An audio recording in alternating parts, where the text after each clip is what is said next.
कभी अपनी सोचा है कि आज़ादी सिर्फ एक झंडा लहराने का नाम नहीं है। आज़ादी का मतलब है अपने ज़मीन पर अपना हक, अपने संसाधनों पर अपना अधिकार और अपने लोगों के भविष्य का फैसला खुद करना।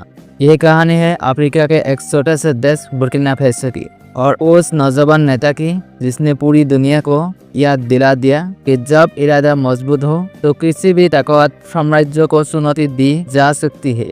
उस नेता का नाम है इब्राहिम ट्राओरे। अफ्रीका का रेगिस्तान का शेर, बचपन से युद्धभूमि तक। बुर्किना फासो एक ऐसा देश जो नक्शा में तो छोटा लगता है, लेकिन उसके दिल में एक विशाल सपना धड़काते है, स्वराज का सपना। सालों से यह की जमीन पर सोना, यूरेनियम और अनगिनत खजाने दबे हुए थे, लेकिन उन खजानों पर हक था विदेशी सरकारियों का और स्थानीय जनता। वो भूख और गरीबों में पीस रही थी।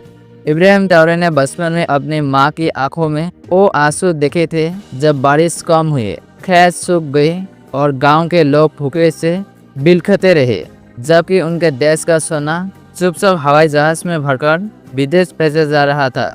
ये वही डर था जो कभी भारत के गाँव ने महसूस किया था जब अंग्रेज यहाँ का अनाज लूटकर अपने देश भेजते थे और यहाँ अकाल से लाखों लोग मर जाते थे। एक सिपाही का संकल्प।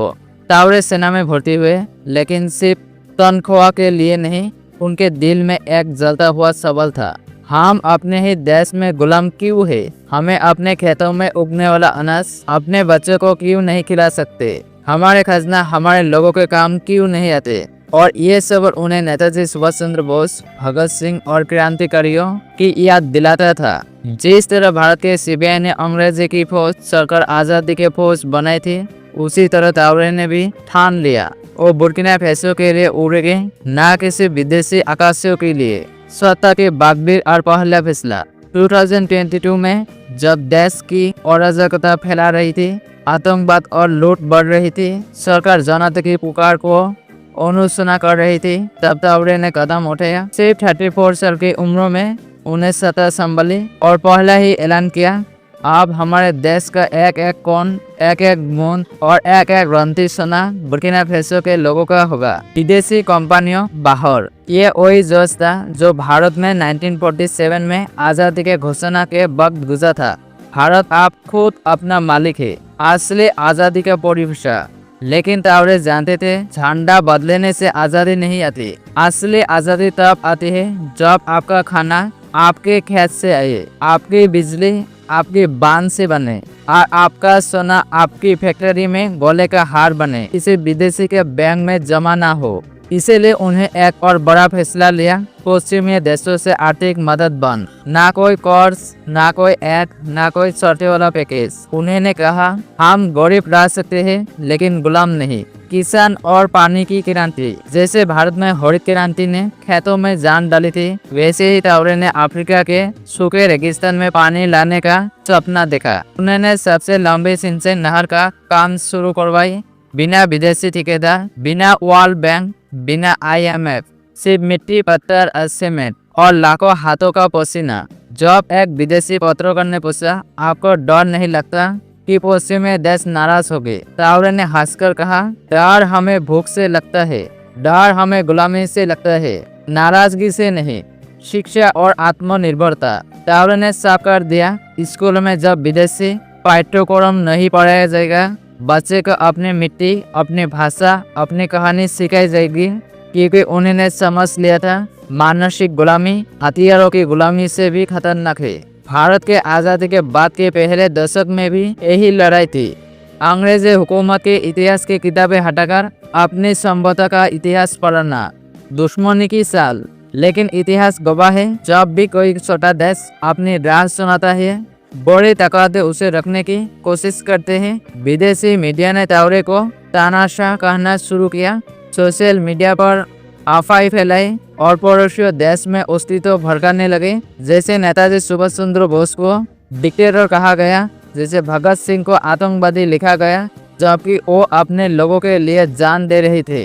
ट्राओरे ने जनता को समझाया, अगर दुश्मन तुम्हारे खिलाफ झूठ फैलाए तो समझ लो तुम सही रास्ते पर हो। नया गठबंधन, नए ताकत। टावरे ने अफ्रीका के अन्य देशों माली और नाइजर के साथ ये एक नया गठबंधन बनाया। ये एक तरह का अफ्रीका आज़ादी मोर्चा था जो भारत में आज़ाद हिंद फौज जैसे था। तीनों देश ने वादा किया एक दूसरे को रक्षा करेंगे, संशोधन साझा करेंगे और विदेशी सैन्य ठिकाने हटेंगे। जनता का भरोसा। जब टावरे गांव में जाते हैं तो लोग उन्हें नेता नहीं अपने बेटा मानते हैं। बुजुर्गों औरतें उनके माथे पर हाथ फेर कर दुआ देते हैं। किसान अपने खेत का पहला अनाज उन्हें पेट करते हैं क्योंकि वो जानते हैं ये नेता सिर्फ कुर्सी के लिए नहीं उनके पेट के लिए लड़ रहा है। संदेश भारत के लिए। आज भारत दुनिया की सबसे बड़ी अर्थव्यवस्था में है, लेकिन टावरे की कहानी हमें याद दिलाते हैं सिर्फ जीडीपी बढ़ना काफी नहीं। असली सवाल है क्या आम आदमी मालिक है या सिर्फ मजदूर? क्या हमारे खेतों का अनाज हमारे बच्चों को मिल रहा है? क्या हमारे नदियाँ हमारा प्यास बुझा रहा है? क्या हमारे कारखाने हमारे युवाओं के लिए रोजगार दे रही है या किसी विदेशी ब्रांड के लिए सस्ता माल बना रही है? टावरे का आदेश साफ है, अगर तुम खुद फैसला नहीं करोगे तो कोई और तुम्हारे लिए फैसला करेगा और वो फैसला तुम्हारे हक में नहीं होगा। समापन स्वराज की अगली पीढ़ी। टावरे आज से बुर्किना फासो की नेता नहीं, वो एक सोच है। वो सोच जो कहते हैं अपना हक खुद लो, अपने मिट्टी खुद बचाओ और अपने बच्चे का भविष्य खुद लिखो। जैसे भगत सिंह ने कहा था, जालिम चाहे किसी भी रंग का हो उसका अंत जरूरी है।